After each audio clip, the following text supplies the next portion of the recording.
Welcome back to Building on a Budget Models for the fourth part of our Revell 125 Shelby Cobra 289 FIA build.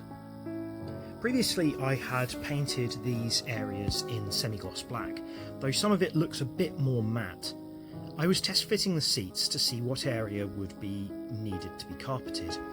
When I'd done research in the car, I'd realised that even the racing versions had usually a black or a brown carpet. If you want to know more details about my method for carpeting cars, there is a tips and tricks video which I have put a link to now.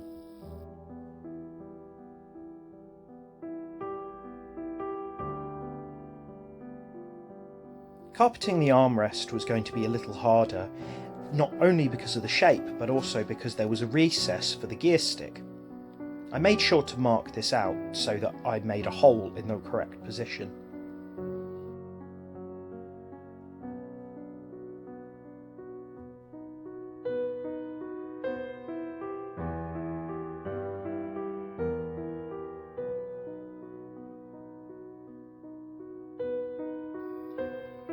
I enlarged the hole a little bit so that it would expose the metal fitting underneath.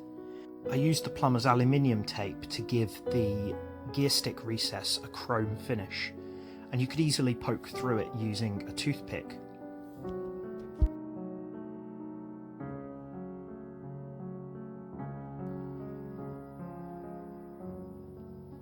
Pretty happy that you can see the chrome effect through the carpet. I used PVA glue to stick the carpet down, but I also noticed that the pedals in the car come out of the floor. So I cut the carpet on the driver's side slightly shorter so that I could stick those to the floor. I used a bit of super glue to help with the carpet in the middle due to the unusual shape.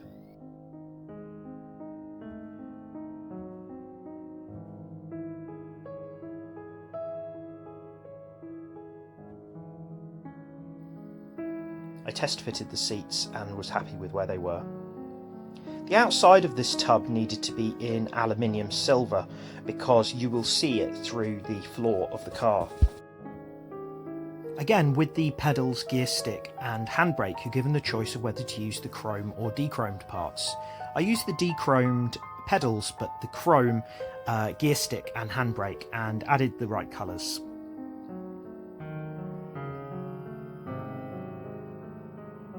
The pedals also had some very nice little decals with the AC logo on them, shown here. Unfortunately, you won't really be able to see these, but it's really nice that these small details are included in this kind of car. I started using some 2mm wide black ribbon for the seat belts, along with some photo etch buckles. The moulded ones that come with the set are quite nice, and I've not seen ones like them before, but since this car was going to be open, I wanted them to be realistic. I didn't use the kit decals. I used little photo etch buckles as well, however they didn't pass through the ribbon, so I glued them into place and then used a little bit of colour.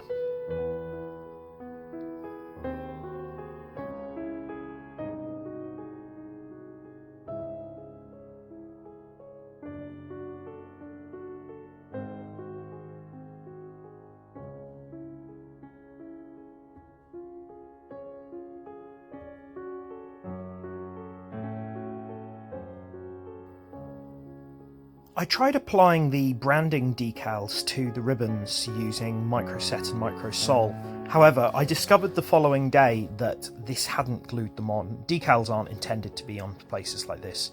So instead I will use some print-off ones with a bit of glue. Colouring the tops of the seatbelt buckles black gave the illusion that the seatbelt was passing through them. I used super glue to stick these into place, and their finish is quite nice.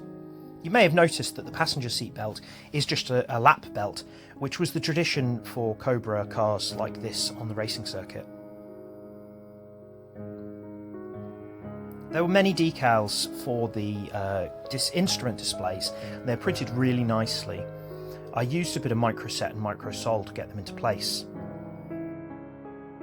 When designing the original 289 FIA Cobra, Revell Shelby was told by the FIA that the cars had to have a Speedo, which they didn't at the time.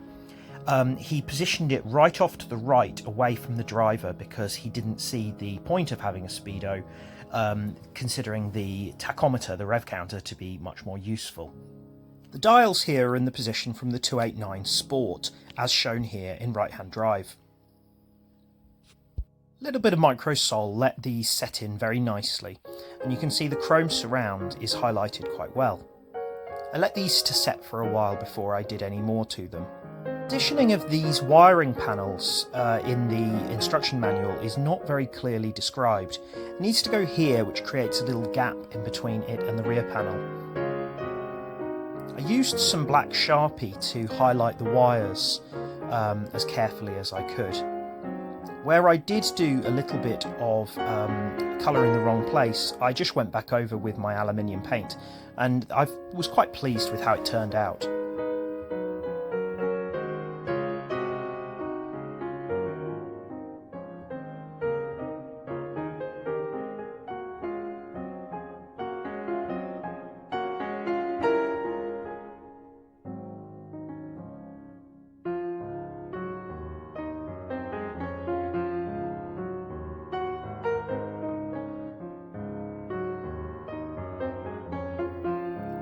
There are a couple of small decals with some information about when it was built that go inside this section.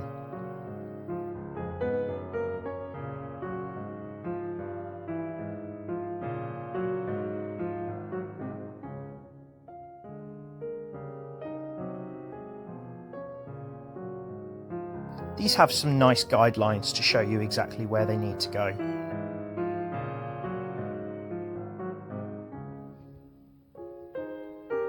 The steering wheel is well moulded, but I just used the craft knife to get rid of a little bit of flash.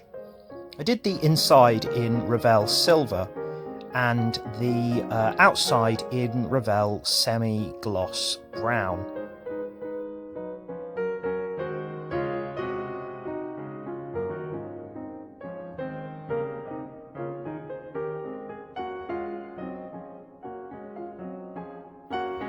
There is a very small Cobra badge that goes in the centre, which worked quite well.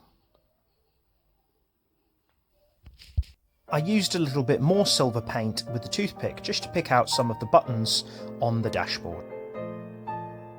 The decals are printed really nicely, but I bought some photo etch parts from Hero Boy, made by Model Factory Hero. These were mainly bonnet pins and clips, however they also came with these chrome circles. I didn't know what they were for until I realised that they were for instrument panel surrounds.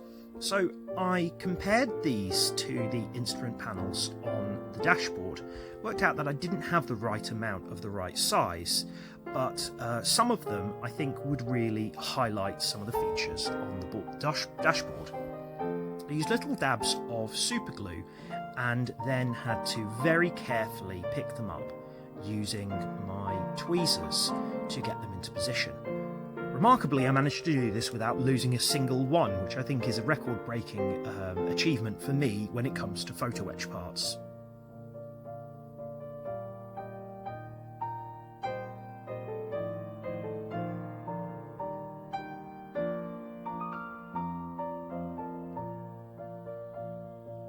As there weren't enough for everyone, I did 4 of them on the triangular display, but made them symmetrical. Once I had added the steering wheel, I used a little bit of Molotow chrome to put where the pins would be in the wood.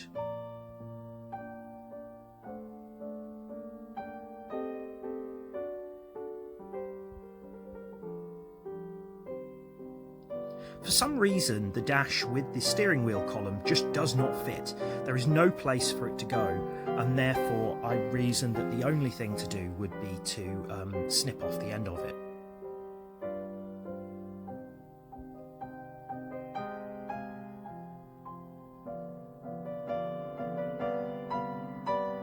Once that was done, I used a little bit of super glue to fit the dashboard in place.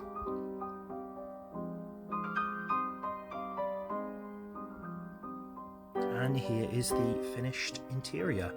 I'm really pleased with this. I think it's one of the most polished interiors that I've ever done, and the fact that it's so open for everyone to see is really pleasing. I also did a final shot where I test fitted it into the body, and I think it really looks the part. Thank you very much for watching. Hope you have enjoyed this. Please like, comment and share, subscribe, and I'll see you soon.